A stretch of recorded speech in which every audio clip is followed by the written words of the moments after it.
cette semaine, notre parrainage, ce sont les éditions Séguier pour promouvoir le roman de Vassilis de Basile Panurgias. C'est l'histoire d'un Grec exilé qui retourne à Athènes, ville antique, envahie par le tourisme de masse, les Airbnb, mais aussi par tous les bobos d'Europe qui s'aperçoivent que ça coûte pas très cher de vivre à Athènes. Et il tombe amoureux, évidemment, d'une archéologue au pied de l'acropole. Vous connaissez... Je l'ai lu, c'est pas mal du tout. Ah oui? Ouais. Vous connaissez Basile Panurgias? Oui, je l'ai reçu cet été, je l'ai lu. D'accord. Ouais. Ouais, ben voilà. Oui, c'est notre sponsor de la semaine. Voilà, le roman de Vassilis, de Basile Il mérite Panurgias. tout à fait ce public reportage. Mais c'était tout à fait, je suis très content. Je sélectionne quand même les livres Ah oui, j'espère. dont je fais la promotion. Voilà, donc c'est pas la peine que je vous l'offre, vous l'aviez déjà. Ouais. Très bien. Et vous connaissez la Grèce? Vous êtes allé... Bien sûr, ouais. Vous étiez cet Ouais. été, non? Non. En Non. Toscane, c'était. Non, j'étais en Toscane, ouais. Je vous ai confondu avec votre attaché de presse. Bon, alors on commence. Donc vous êtes là pour Tressaillir, votre nouveau roman, Maria Pourchet, aux éditions Stock. Est-ce que Tressaillir, c'est un but ou une malédiction? C'est une condition. Tressaillir, il m'est apparu que voilà, ça faisait quelques années que je faisais que ça, de tressaillir de peur, de joie, de désir, d'effroi, de fatigue. J'étais tout en tressaillement. Oui, là, est-ce que vous tressaillez pendant cette émission? Là, je me suis calmée. Ouais, non, ça va mieux. C'est un peu vexant. Je sais. En le formulant, je me suis dit, Oui, c'est pas ça. Il n'y a pas le moindre tressaillement. Non, on s'habitue. Je me suis habituée à votre présence. J'ai pensé à un terme qui aurait pu être le titre, c'est s'arracher. Parce que... J'y ai pensé aussi. Vous y avez pensé aussi, ouais. J'y ai pensé aussi, mais ça faisait un peu boucherie. C'est un peu... Ouais, c'est quand même un peu ça. C'est-à-dire que l'histoire de... comment elle s'appelle déjà? L'héroïne, Michel. Oui. Michel quitte sa famille, son mari et sa fille, Lou, ce qui demande un immense courage. Vous dites un homme, un foyer, un lieu. C'est ça, c'est quitter ces trois choses-là d'un coup. C'est là où je dis c'est un arrachement. Oui, j'avais. Mais en même temps, comme j'exploitais beaucoup le champ lexical de l'arrachement, j'avais envie de trouver autre chose pour le titre. Oui, c'est un arrachement d'autant plus toute la sémantique de la chair, de la blessure, du sang, s'imposer à moi pour écrire ça, parce que c'est se couper de quelque chose qui l'instant d'après se révèle vital, mais trop tard. Il y avait déjà ça dans Western, en 2023. Il y a une femme qui quittait tout. Un homme aussi. Ouais. Oui, mais là c'est plus. Vous analysez vraiment les conditions de la rupture, les effets de la rupture en détail, c'est-à-dire qu'elle est obligée d'aller vivre à l'hôtel. Évidemment, elle compare sa vie avec la vie d'avant. Elle est obligée d'aller voir un psy, de prendre des antidépresseurs, etc. Il y a tout, jusque dans les moindres détails de ce que c'est que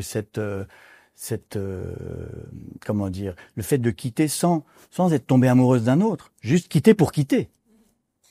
Oui, vous faites référence à mon livre précédent.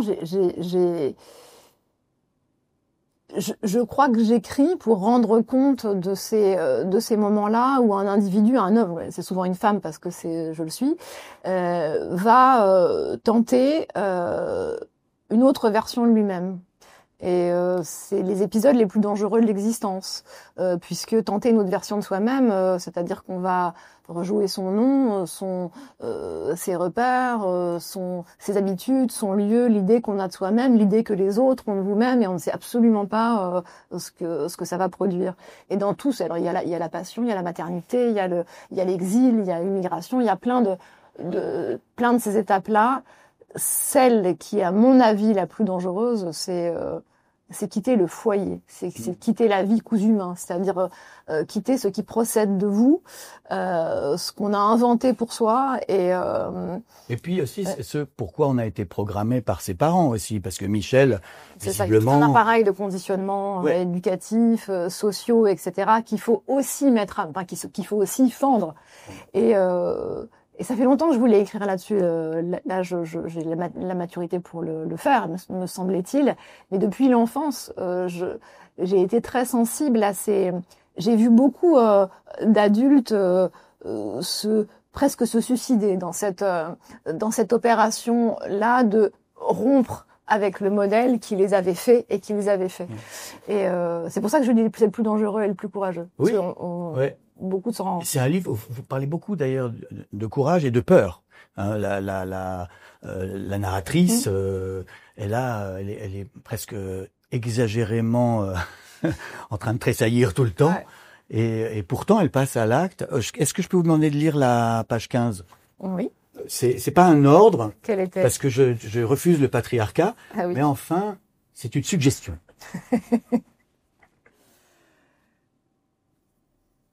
Je suis partie, n'importe comment, mal. Comme à chaque fois que s'exerce contre une vie rangée le fléau qu'on appelle décision, et qu'on laisse à l'autre la maison vide sur les bras. J'ai dit je pars, et précipitant presque au hasard des choses à moi dans des sacs, j'ai quitté l'appartement. Finir, c'est bâclé. Je suis partie sans parvenir à m'expliquer. Pour dire quoi ? À propos des fins, n'importe quelle version est un faux, et je n'ai rien trouvé sur le moment. Rien d'assez fort ou d'assez clair. Rien surtout qui fût à la hauteur de l'événement, défaire sa vie. Je suis partie, c'est tout. Il y a alors là c'est assez sobre, mais le style ensuite est très haché, avec des ellipses, avec... Oui, vous écrivez en fait enfin il y a des ruptures, comme vous parlez d'une rupture en fait dans la forme aussi. C'est un peu précipité, un peu pas dans la deuxième partie qui est plus calme, mais au début c'est vraiment presque télégraphique. C'est involontaire. C'est toujours involontaire. Vraiment la forme épouse l'objet très facilement chez moi. Là, si Michel, elle est vraiment à bout de souffle, elle dort plus, elle mange plus. Ce que tu disais tout à l'heure, elle s'est coupée de quelque chose qui se révèle vital dans les heures suivantes, et elle s'aperçoit que femme rompue, comme disait Simone de Beauvoir, n'est peut-être pas à sa portée. Elle s'en doutait, mais là, elle pense que c'est pas à sa portée et qu'elle va y rester. Surtout avec une fille, c'est ça le plus difficile. Donc elle est dans un état d'allaitement avec un H perpétuel. Et oui, je crois que quand j'écris, je m'installe dans cette femme et j'écris avec son souffle à elle. Ouais. Il y a une violence dans la scène d'ouverture, alors que c'est une engueulade. Une violence symbolique. Non, c'est même pas une engueulade, c'est une engueulade feutrée. Oui, c'est ça. Une engueulade chez les bourgeois. C'est la violence froide de la conjugalité, je dirais. Il y a quand même un mari qui jette un pot de fleurs par la fenêtre, qui manque de tuer une passante. Et puis elle a cette trouille de mal faire. Ça, c'est vrai que j'ai trouvé ça très, très émouvant. Est-ce que vous diriez que c'est une femme en morceaux ? Elle est pas loin de l'être. Donc il faut qu'elle se recompose.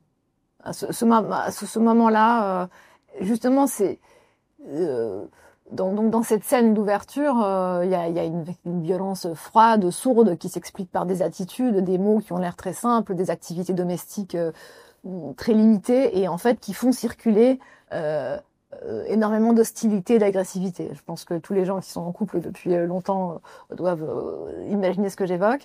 Et à un moment, à propos d'une histoire de plante qui n'a pas été arrosée, le mari fait basculer un pot d'hortensia sur la rue, ce qui est un geste extrêmement offensif envers les passants.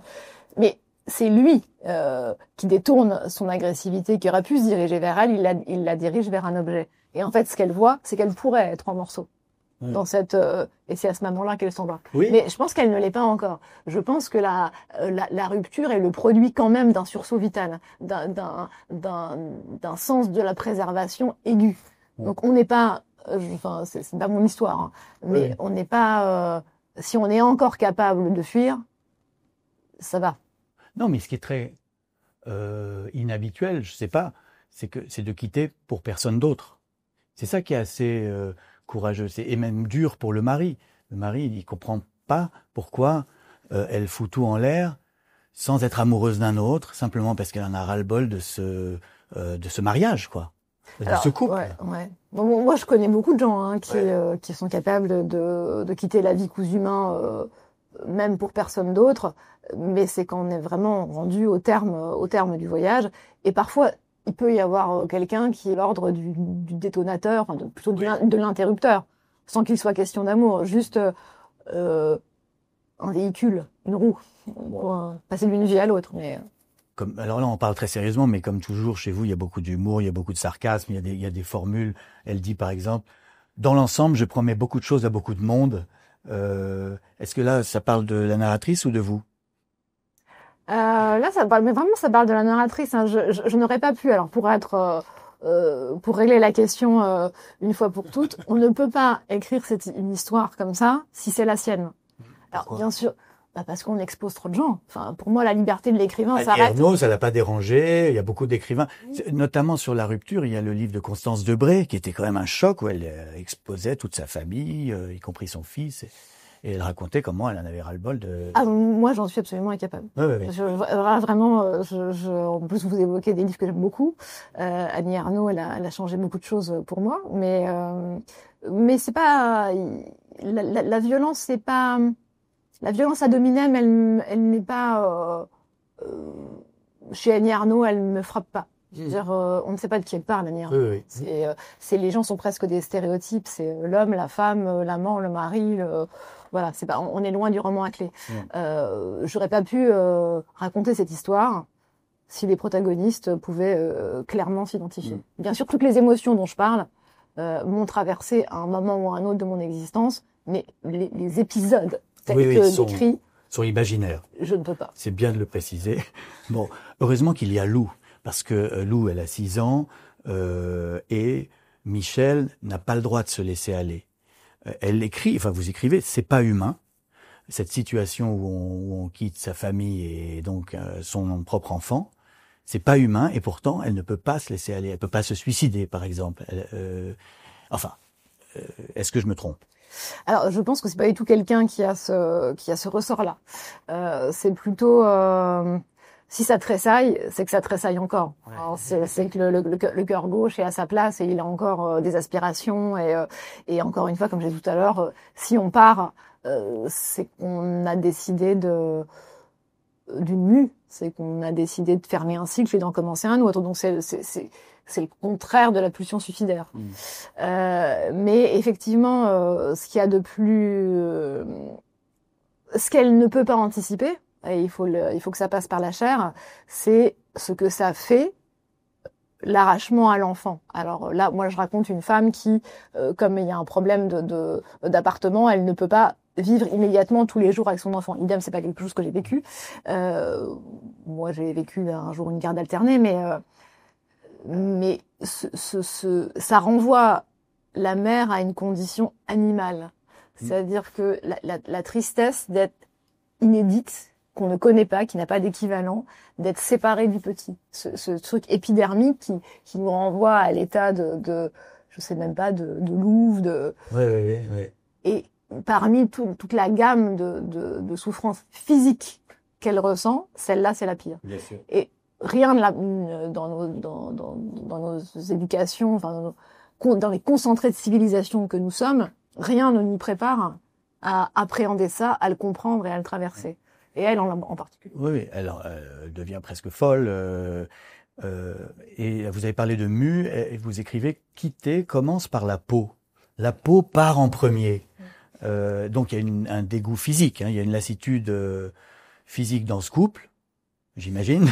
J'ai compris ça comme ça. En fait, c'est surtout que quand on... basique. Quand on... un petit peu basique. Alors c'est plus complexe, figurez-vous, c'est plus ramifié. M'en doutez. C'est que quand on normalise longtemps la normale, on sait que je crois que j'ai donné 8 ans de vie à ce couple. Ça fait 8 ans qu'elle est dans une situation qui ne lui correspond pas. Et elle a un enfant, elle a une vie organisée, voilà, des amis, des habitudes, des horaires, une forme de bonheur. Et donc quand on normalise la normale, il n'y a plus rien qui parle de la normale, justement, sauf le corps. Le corps... c'est le révélateur d'un problème. Voilà, le corps aligne des symptômes de plus en plus violents Oui, elle commence par avoir des éruptions cutanées. Voilà, pour dire que ça va pas. Oui. Et moi, j'ai toujours été frappée par le langage de la peau. Ça, c'est quelque chose quand on ne sait plus où on en est, qu'on sait plus quoi faire, la peau se déchiffre comme un braille, quoi. Ah ouais. Si elle sèche, si elle gratte, si elle est grise, si elle est, enfin, on parle toujours du glow, voilà, mais c'est très vrai, ça. Je veux dire, ce que la peau révèle ou ne révèle pas de l'état psychique, je trouve ça fascinant. Là, nous avons de belles peaux. Hein, on voit des gens équilibrés, épanouis. Comme on est filmé, on s'est mis des trucs. Hein. Non, mais c'est plus que la peau. C'est plus que la peau parce que l'appartement se fissure. Aussi. Il y a des dans les murs de leur maison, ça commence à se délabrer. Et d'ailleurs, ça m'a fait penser à Répulsion de Polanski. Vous vous souvenez peut-être de ce film où Catherine Deneuve est dans un appartement et pareil, les murs se fissurent. Je sais pas si c'est une référence peut-être, ou alors c'est peut-être une référence inconsciente parce que je crois que j'ai tout vu, n'importe quoi où il y a Catherine Deneuve en scène, je l'ai regardé. Mais alors c'est marrant, je m'en souviens. Il y avait les pareils. Elle est seule dans un appartement et pour symboliser son mais ça me vient peut-être les murs se fendent. Ça serait pas la première fois que ça m'arriverait à des trucs comme ça, mais si ça se trouve, je l'ai emprunté à Polanski. Bon, c'est pas la meilleure référence aujourd'hui. Politiquement correct, c'est raté, mais du point de vue du cinéma, c'est un très grand film. C'est un très grand film sur le malaise. Et Catherine Deneuve est extraordinaire dedans. Mais oui, donc voilà, donc c'est sa peau qui parle. Et effectivement, avoir un problème de peau, paradoxalement, c'est aussi déclarer une protection. Paradoxalement, c'est aussi une armure. Quelqu'un dont la peau se défait, dont la peau rougit, crie, s'ouvre en deux, on ne l'approche pas. Oui. Alors, qu'est-ce que c'est qu'une VS? Il faut expliquer, parce que quand elle va à l'hôtel, on lui dit, vous êtes une VS. Ouais, une voyageant seule, femme voyageant seule. J'ai appris que c'était une catégorie hôtelière, en discutant avec, parce que quand j'aborde une pratique professionnelle ou quelque chose qui m'est pas arrivé, je vais rencontrer les professionnels de l'art. En bonne sociologue de formation. Je le suis. Oui. Et donc la femme voyageant seule, c'est une catégorie bien identifiée par les hôteliers, qui a ses habitudes, qui a donc ses habitudes de dépenses, d'horaires. On sait dans quel type de chambre, on sait en général combien de temps elle reste. Et c'était, j'avais déjà commencé à écrire le livre, et j'ai entendu cette expression un jour dans un échange entre Chantal Thomas et non, on dit pas Thomas, on dit Chantal Thomas, ah oui, Chantal Thomas, oui, voilà, j'ai encore fait. On peut couper ça? Oui, on y va. Non, mais ça fait un culte. Non, il y a les bas, Chantal Thomas, et il y a Chantal Thomas de l'Académie française. Ouais, j'évoque celle-ci, dont j'aime beaucoup les livres. Et dans une interview où elle parlait d'un de ses livres sur les hôtels, quelqu'un évoque ça, cette histoire de la femme voyageuse seule.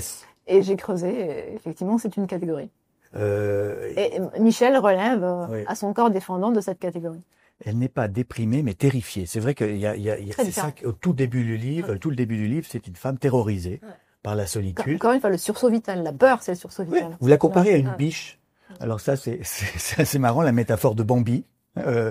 Dans la forêt, entourée de prédateurs, je sais pas, vous écrivez, je ne suis pas une femme libre, je suis une femme seule. Pourquoi ça l'obsède, ça? Parce que elle pensait être libre.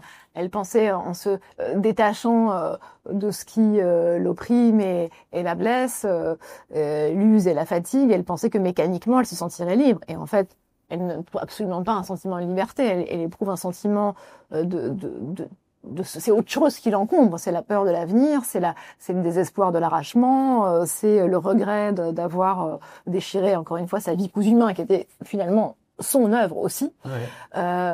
Et elle éprouve une solitude à laquelle elle n'est pas sûre de survivre. Oui, ça c'est intéressant. La promesse de la liberté. Si jamais on veut politiser un peu le propos, vous semblez dire qu'en fait notre société, elle n'est pas encore tout à fait organisée pour que les femmes soient libres du tout. Ça c'est sûr, oui. C'est la honte d'être seule, briser une famille, tout de suite on a la culpabilité. Matériellement, c'est vraiment pas pratique. Et en fait, comme si on parle de libération de la femme, et en réalité, c'est une libération très difficile. Alors, là, on peut un peu se détacher de la question des genres, parce que je crois que quitter un foyer, c'est une grande douleur et une honte pour beaucoup de gens, hommes ou femmes. Hein. J'ai jamais rencontré un homme qui faisait ça joyeusement ou avec fierté. Ouais. Voilà, ou qui n'en parte pas à la culpabilité, voire le regret toute sa vie. Donc c'est pour ça que je disais que c'est parmi tous les instants de rupture de l'existence, c'est un des plus dangereux. Reste que oui, je crois que dans nos sociétés qui aspirent à la liberté des femmes, à leur promotion, ne sont pas encore faites pour que cette liberté s'exerce, puisque toutes les institutions, l'imaginaire, on pense à travers des imaginaires patriarcaux, les institutions sont faites pour quelque part, on autorise les femmes à l'ambition, à la liberté, à l'autonomie, mais rien n'est fait pour que ce soit facile. C'est-à-dire, il faut encore combattre. Ouais. Je veux dire, et c'est souvent ce qu'éprouvent les femmes dans mon livre précédent que vous citiez tout à l'heure, Western, c'est exact, où je prends une femme au début du livre en burn-out, c'est quelqu'un qui n'a fait que exercer ses droits dans un environnement qui les lui donnait, mais qui n'a rien préparé pour que ce soit facile de les exercer. Facile, ouais. Et je crois qu'effectivement, je suis assez sensible, je suis suffisamment sensible à ce paradoxe-là dont dans mon existence, je suis pas sûre de voir son évolution totale. Je suis pas sûre j'ai pas de filles, mais s'il y avait des filles, je suis pas sûre que ça serait organisé de manière plus fluide pour elles. Non, parce qu'on peut pas changer la société si vite que ça, en fait. Et elle a quand même besoin d'un homme.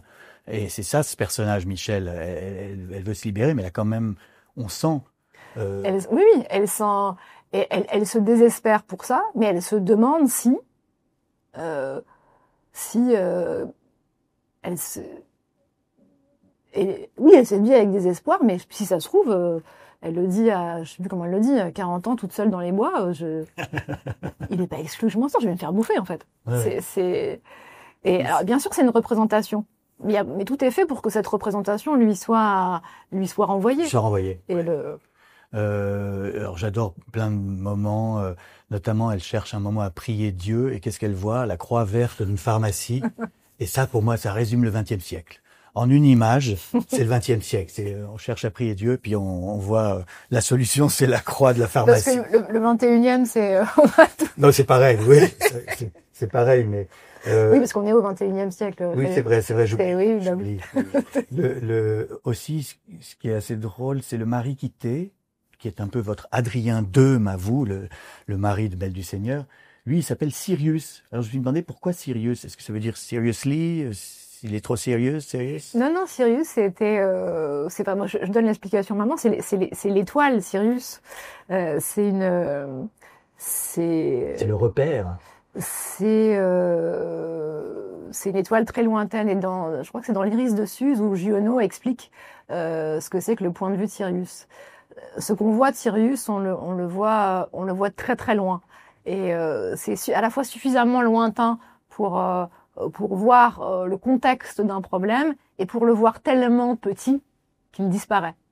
Donc, et prendre le point de vue de Sirius, c'est à la fois un point de vue téléologique, un point de vue apaisé, et puis un point de vue philosophique, et ce mec-là s'appelle Sirius, mais il est le contraire de son prénom, il est le contraire du programme de son prénom. C'est-à-dire, on dit, c'est quelqu'un qui n'est que angoisse, parano sur rien, naufrage dans des verres d'eau. Ouais. Une autre chose que j'aime beaucoup chez vous, toujours, mais là, peut-être encore plus que dans les précédents, c'est que vous prenez le lecteur pour très intelligent. Alors, parfois, ça, je sais pas comment. Parfois trop, parce qu'on doit arrêter la lecture pour bien comprendre les phrases. Attention, ça, c'est pas du tout promotionnel, parce que après, les gens pensent qu'il faut le Nico pour... Non, c'est pas ce que je veux dire. C'est que c'est dense, quoi. C'est dense. En termes, les phrases sont courtes, mais denses, avec beaucoup d'infos. Et pour vous suivre, il faut... Non, mais c'est agréable pour le cerveau. C'est que vous prenez pas contrairement à beaucoup d'écrivaines ou écrivains qui prennent le lecteur pour des cons, donc se méprisent elles-mêmes ou eux-mêmes. Vous, c'est pas votre cas. Non,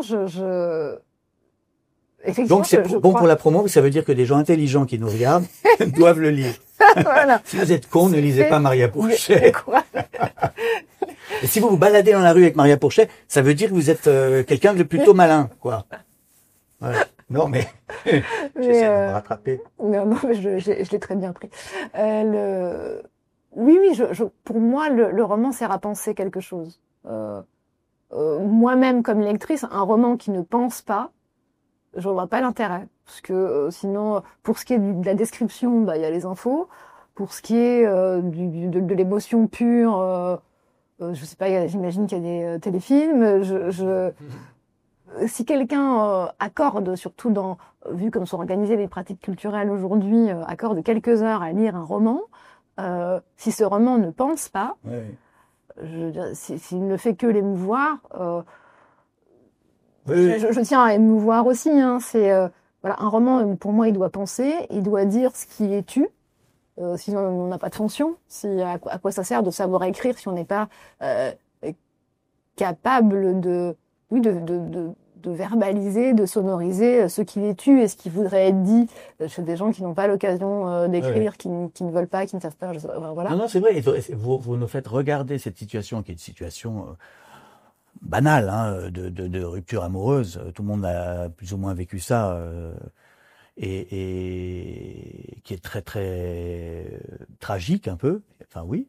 Et puis, mais vous le regardez avec plein d'angles différents, avec vitesse, avec colère, avec peur, avec bonheur aussi, en riant aussi.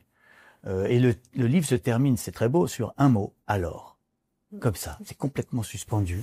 C'est assez. Qu'est-ce qui vous a pris? Fallait oser. Parce que cet alors-là, c'est le alors, à un moment, elle voit un thérapeute, qui n'est pas vraiment un psychanalyste, enfin, elle fait une petite cure par la parole, largement remboursée, donc c'est pour ça qu'elle la poursuit. Et alors les psys ont toujours un mot introductif, dire comment allez-vous, racontez-moi. Et celui-là, il commence toujours par alors. Et au bout d'un moment, ça finit vraiment par et finalement, ce alors, elle les pousse, quoi. La vie qui s'ouvre à elle, c'est alors. Ouais, et c'est vrai que et alors ouvre tous les possibles. C'est une belle trouvaille, et on ne va pas raconter la fin, surtout pas. Bah non. Nous passons au grand jeu célèbre que le monde entier envie à cette émission. Devine tes citations, Maria. Je vous lis des phrases. J'avais déjà perdu la dernière. Oui, bah vous allez encore perdre cette fois-ci. Ouais. Des phrases de vous, et vous devez me dire dans quel livre vous avez écrit cette phrase. La première question est très facile. Il y a des pièges et tout, non? Oui, bien sûr. Il y a des... oui, voilà. C'est pas marrant. Il y a des phrases de Gary là-dedans. J'ai commencé bien des choses dans les trains, des livres et des amours, mais c'est une autre histoire. Ah oui, c'est très saillant. C'est récent, donc ça, je sais. Voilà. Bon, évidemment, on veut des détails. Hein. J'ai commencé des choses dans des trains, des amours dans des trains. On veut des détails. Non, j'ai dit que non, puisque pas de détails. C'est mon papa, écoute. Alors au moins, quel livre a commencé dans un train? Ah, tous. Tous, c'est vrai? Ah oui, tous. J'ai besoin du mouvement, du déplacement. Vous pourriez écrire dans une voiture, conduite par un autre. Ah non, parce que je suis malade. Non, j'ai... Dans un avion? Non, bah pas. Ah non, je déteste l'avion. Non, comme je vais écrire dans le Lot et qu'il y a un intercité qui fait Austerlitz-Figeac, c'est très très long. Parfois même c'est la nuit, c'est 6 heures. Ah oui. Et c'est le moment où quand j'arrive au niveau de Limoges, alors là je suis débarrassée de tout, j'ai oublié d'où je viens, tout ça. Et là je peux commencer à écrire quelque chose de totalement neuf. Donc c'est toujours le train. Donc il faut vraiment pas supprimer ces lignes secondaires, parce que c'est important pour l'inspiration. Ouais. Alors, elle doit pas coûter, vu l'état dans lequel elle doit pas coûter grand chose, donc laissez-la moi. Alors, autre phrase de vous. Ne regardez pas, j'ai vu que vous vous écrivez vraiment comme un cochon. Oui. Je ne peux absolument pas lire. Je n'ai jamais su me situer sur l'échelle des queues. C'est très embarrassant, je sais, c'est très très embarrassant. Je crois que il y a quelqu'un qui peut dire ça dans mes livres, c'est Clément dans Feu. Dans Feu 2021, bravo, c'est Clément le banquier qui parle. Déjà un roman d'amour contemporain, mais beaucoup plus optimiste. À l'époque, peut-être vous étiez plus romantique. Bah, Feu, disons que c'est un roman d'amour, non? Mais oui. Passion amoureuse. Elle s'en sort bien finalement dans Feu, oui. Mais dans Tressaillir aussi, elle s'en sort bien. Oui. Ouais. Encore une fois, ne racontons pas la fin. Autre phrase de vous. on voudrait bien désormais occuper cette fille pressée avec un enfant, un mariage, un déménagement, un autre enfant. Les impatients. Les impatients. Ah, ça devient bonne. 19. Ouais. Vous êtes excellente. Ah, ouais. Oui, parce que c'est avec ce livre, qui était le 5e, que je vous ai découverte, avec votre style sociologique, Houellebecquien. Et les romans suivants, peut-être, sont moins en moins, vous faites de moins en moins de généralisation, et vous individualisez de plus en plus les choses. Est-ce que vous en êtes consciente? Individualiser, vous voulez dire, je nourris ce que j'écris de ma propre expérience davantage? Peut-être, ouais. c'est ça. Parce que c'est ça. C'est possible. C'est pas, c'est à partir de Toutes les femmes sauf une, mon livre le plus. Oui. Celui sur votre mère. Voilà. Celui sur moi comme mère surtout. À partir de là, j'ai effectivement l'expérience de l'écriture est devenue plus. Et pourtant, c'est vraiment la dernière fonction que j'aurais voulu investir dans la littérature, mais c'est comme ça. Et ça devient plus thérapeutique pour moi. Ça veut dire que pour survivre, je commence pour comprendre, pour me calmer, pour dormir, je commence à avoir besoin que ce qui est dedans soit dehors et que ça passe par le geste de l'écriture. C'est-à-dire j'écris moins pour les lecteurs, les critiques, la famille que pour moi. Mais quand même, cette phrase, on voudrait occuper cette fille avec un enfant, un mariage, un déménagement, un autre enfant, c'est aussi...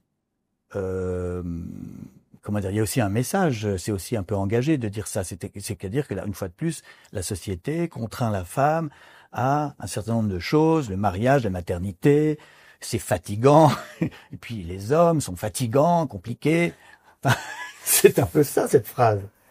Cette phrase sortie de son contexte, oui, bien sûr, c'est l'histoire d'une nana qui veut créer une entreprise, qui veut surtout se résoudre. Il n'y a aucun organigramme dans une société, il n'y a aucun modèle familiaux, et effectivement, on peut imaginer qu'elle subit un réseau de pression pour le faire quand même, mais c'est surtout des pressions intériorisées. Ouais. Enfin, moi, j'ai beaucoup plus eu à subir mes propres conditionnements, ce que je me raconte, bien sûr, issu du récit social, que ce que mon entourage me demande. Hein. On est son propre ami. C'est extrêmement facile, là, vraiment, c'est vraiment trop facile, parce que c'est cette phrase-là. J'entends par western un endroit de l'existence où l'on va jouer sa vie sur une décision. Ah. Bon, donc c'est western, Prix de Flore, 2023. Mais du coup, Tressaillir, c'est aussi un roman où on joue sa vie sur une décision. Donc c'est aussi un western. Oui, mais beaucoup de mes romans sont ça. Hein. C'est un western. Ouais. Voilà, oui, un western qui se passe à Paris, puis dans les Vosges. Ouais. Alors juste qu'on va à l'est. Et le western, on va à l'ouest. J'ai grandi au contact permanent, insensé des forêts. Ouais, ça c'est Tressaillir. Tressaillir 2025. Vous êtes originaire d'Épinal.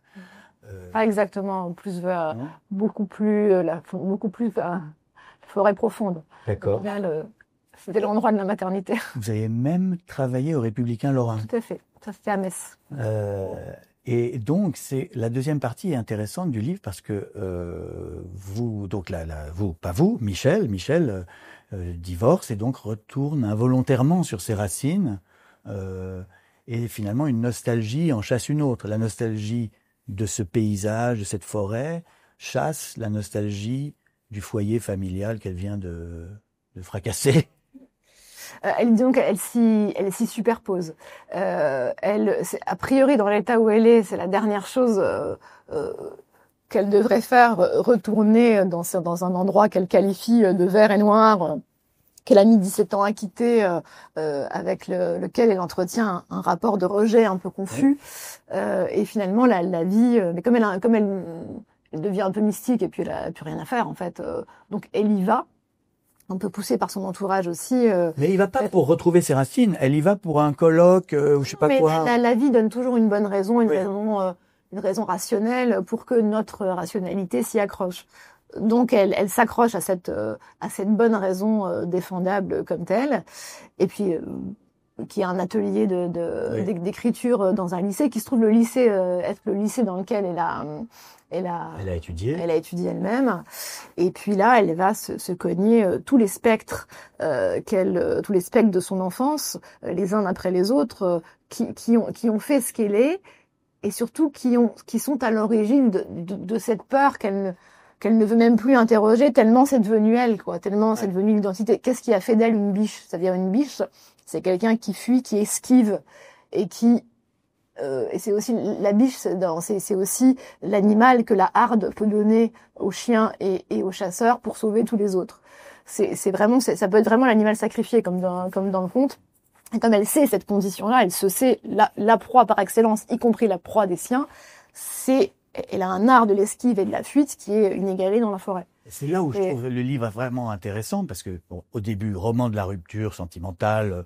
On en a lu quelques-uns, mais celui-là est très bien fait. Mais là, à partir de cette deuxième partie, ça bascule dans le fantastique, dans un... Non, pas le fantastique. Parce que une séparation, elle inaugure toujours une autre... Elle fait toujours écho à une une séparation préexistante. Là, le fait de quitter, de s'arracher comme ça d'un foyer, fonctionne un peu comme le retour d'un refoulé. Ouais. Elle s'est déjà arrachée de quelque chose. Elle s'est arrachée de quoi? Elle s'est arrachée d'un territoire, de sa famille d'origine, les Vosges. Pourquoi? Et à chaque fois qu'on rompt, il y a ce réveil, tous les traumatismes des ruptures précédentes. Oui. Et en fait, elle va suivre cette ligne Oui, mais c'est vrai. C'est là, moi, je trouve que le roman prend un peu plus son envol, si vous voulez. Cette enquête sur l'enfance de Michel. Je veux pas spoiler la fin. Hein, Non, mais ça reste, je veux dire, quand vous disiez fantastique, ça reste pour moi très réaliste. Oui, mais genre un peu irrationnel quand même. Voilà. Il y a quelque chose de mystique. Dès qu'on va dans la forêt.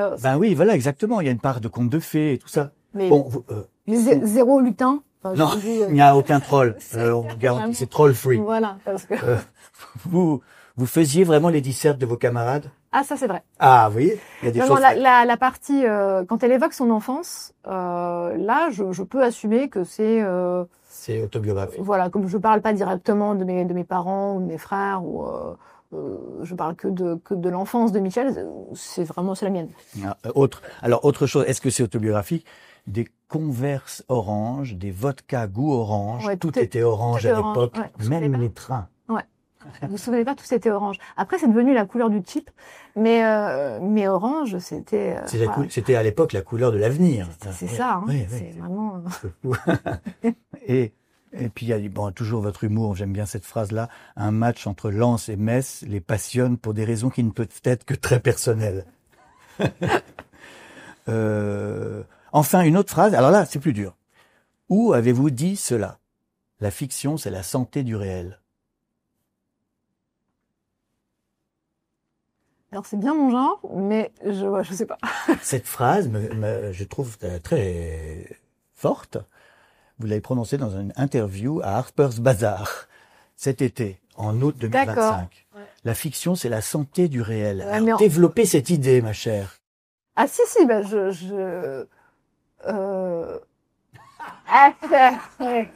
pas moi qui l'ai dit, hein. Si, mais je pense que c'est parce que, justement, parce que vous refusez d'écrire des livres autobiographiques, donc vous transformez en fiction, et c'est plutôt sain. C'est ça que vous avez voulu dire? Finalement, la fiction, ça peut être soit un précipité.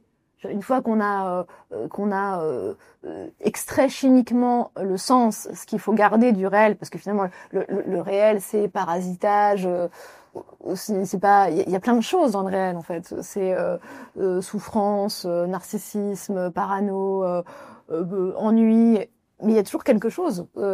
Et je pense que la fiction, je pense que j'ai voulu dire que la fiction garde ça. Ça serait assez. La fiction, c'est aussi ce qui, là, ça pourrait être aussi Gary, quoi. La fiction, c'est ce qui permet de se prendre, en gros, le réel de biais et pas de face, parce que si on ne réinvente pas le réel, il est invivable. En fait, c'est plus beau, la fiction. Voilà, Gary disait après Auschwitz. Le monde n'est pas habitable, donc de toute façon il faut trouver mieux, quoi. Si on se l'invente pas un peu mieux, on va. Voilà. Oui, c'est là où l'imagination. C'est là qu'on réalise qu'on n'a pas du tout réussi.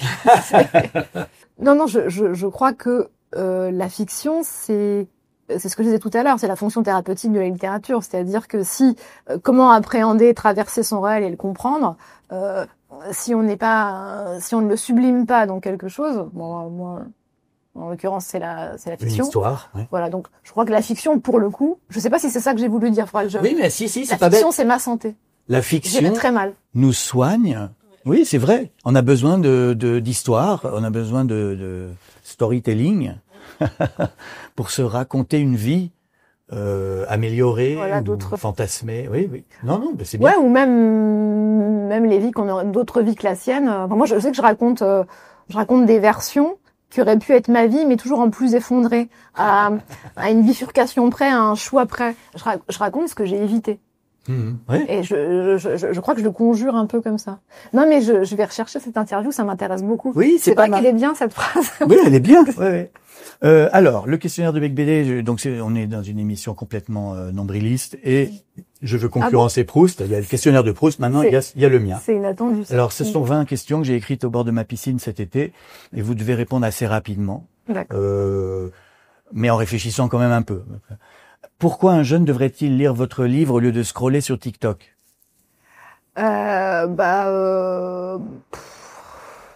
Franchement, oh là là, non mais mais il y a tellement de raisons. Bah je sais pas c'est pas sur TikTok qu'il va apprendre le français. Voilà, très bien répondu. Que savez-vous faire que ne sait pas faire ChatGPT? Alors j'ai remarqué que je sais résumer tous les romans de Gary parce que j'ai demandé à ChatGPT de me résumer les enchanteurs de Romain Gary et il m'a dit que c'était l'histoire de Merlin. Voilà, donc ça par exemple, je pense que je sais parler de Romain Gary. Vous êtes encore meilleur que lui. Vous n'avez jamais eu peur en écrivant votre livre qu'il ne serve à rien? Non. Non, parce que moi je sais, quand il est fini, je sais déjà à quoi il m'a servi. Pensez-vous qu'un écrivain doit être gentil? Non. Ah non. Non. Qu'est-ce qui vous plaît le plus dans le fait d'être un écrivain? La solitude, la pauvreté ou la folie? La folie.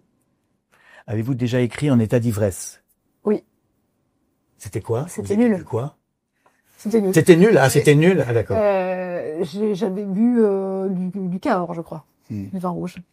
Que pensez-vous de la critique littéraire? Est-ce un mal nécessaire ou juste une perte de temps? Ah non, moi j'aime beaucoup la critique, mais elle est très très rare. Parce que la critique, c'est j'aime pas l'humeur, ça me saoule, mais la critique, j'adore. C'est très très utile les critiques. Moi, il y a encore des critiques qui font encore écho quand j'écris, des choses qui ont été dites sur mes livres et auxquelles je me réfère encore. Mais vraiment, on parle de l'exercice que je ne saurais pas faire tellement il est dur, quoi. La dialectique, quoi. Les arguments. Enfin, cette l'exercice qu'on doit apprendre en école de journalisme ou quand on... Je m'aperçois que j'ai... Ou à la fac de lettres ou... J'ai une critique sur votre livre que j'ai oublié de vous faire. Page 33, Michel s'appelle Rivas. Oui, j'aime beaucoup vos critiques. Et page 123, elle s'appelle Darras. Est-ce que vous saviez... Alors, vous avez, à mon avis, vous avez les épreuves. Ah bon, d'accord. Parce qu'elle a changé de nom, Michel. Un coup, c'était Rivas, un coup, c'était Darras. Oui, je vous assure. Alors, ça doit être les épreuves, ça. Ben, j'espère. C'est, oh là là là là. Mais, oui. Attends, alors, là. ça, c'est Madame Darras. Ouais. Bah, c'est peut-être ouais. Page 33. Oui, bon, ça va. Ouais, attendez, si elle est dans toutes les librairies. Et là, elle s'appelle Madame Rivas. Non, mais moi, je serais vous, je dirais que c'est exprès. Parce que comme elle est là, trop tard, parce que je m'y attendais pas. Et oui, je pense que la personne qui lui dit bonjour, c'est que, voilà, les gens savent pas son nom. Les gens savent pas son nom parce que c'est une VS. Tout à fait. C'est une voyageur seule. C'est ça. Non, la critique, c'est, moi, je me souviens un jour d'une critique, de Bégodeau, il avait dit quelque chose de tellement vrai. Bon, c'était pas agréable. Bon, c'était au sein d'une critique très positive, mais il y avait une phrase, mais qui avait appuyé sur, et à chaque fois que je commence un livre, j'y pense. Je me dis, il faut que je veille à ce truc. Mais la critique. C'était quoi le truc? C'était un abus de synonymes et d'adjectifs parfois. Non mais. C'était dans vos premiers romans. C'est plus le cas. Non, il citait vraiment des phrases où voilà, en disant la phrase aurait dû s'arrêter là. Et c'était très vrai. Et si j'avais travaillé 2 mois de plus, mais je ne savais pas, j'aurais... Oui, non, mais c'est vrai, je suis d'accord. C'est le seul moment où la critique est utile, c'est quand il y a des conseils de ce genre-là. Ouais, ou je me souviens d'une critique de Grainville aussi, qui était positive aussi, hein, parce que finalement, les bons critiques,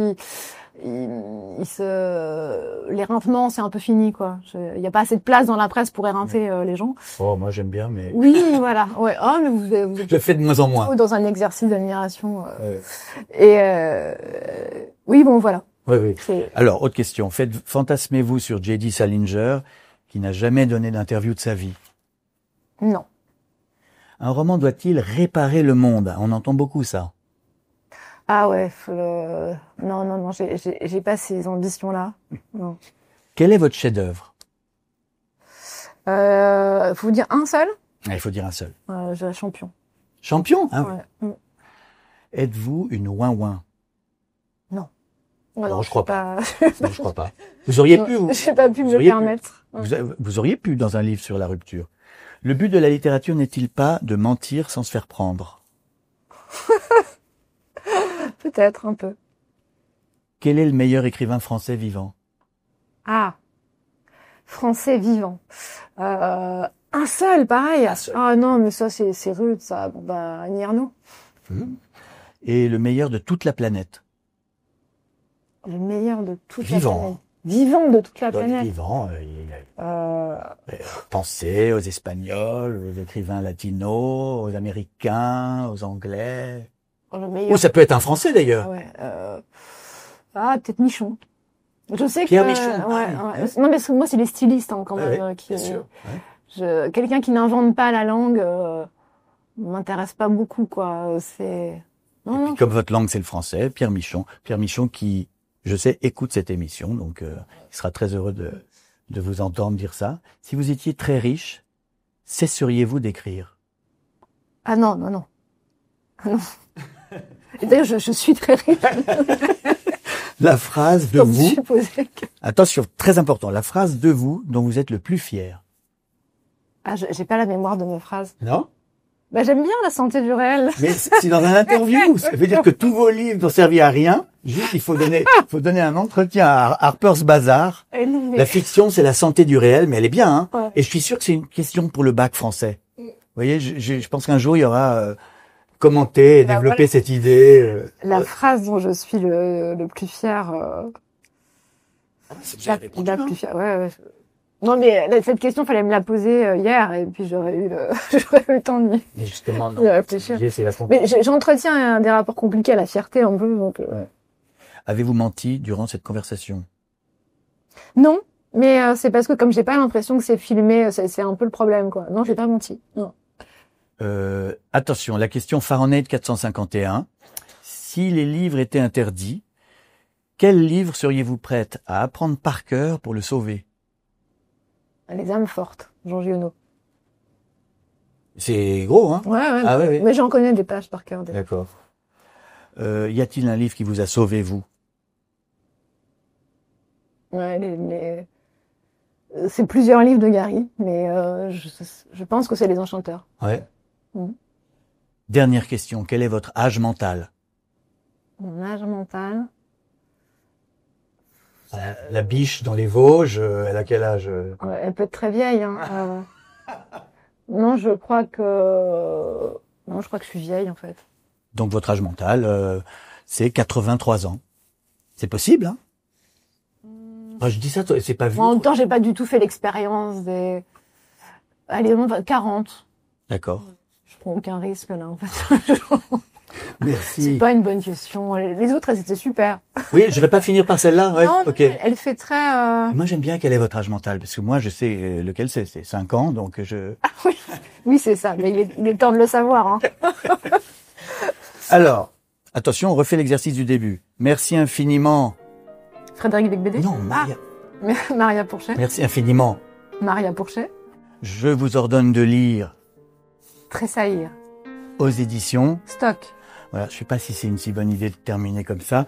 Merci donc. Abonnez-vous, chers amis, à notre chaîne YouTube en cliquant sur s'abonner. C'est vraiment pas très compliqué. Commentez les vidéos, ça nous aide à améliorer les choses. Sur Spotify, Deezer et Apple Podcast, il paraît que plus vous likez et plus vous serez au courant des prochaines conversations. Donc c'est utile pour vous quand même et pour nous aussi. Je rappelle que l'émission dure 26 minutes sur le Figaro TV c'est le samedi soir, et 6 jours après, elle dure 1 heure sur YouTube, la version intégrale. Voilà, j'explique ça parce que beaucoup de gens me posent la question, n'ont pas encore compris tout à fait. Ouais, tu vois, je ne savais pas. Ah voilà, vous voyez, apprendre des choses. Je ne savais pas. Et bien sûr, je conclus en disant, n'oubliez pas, lisez des livres, sinon vous finirez complètement idiot. Bonsoir.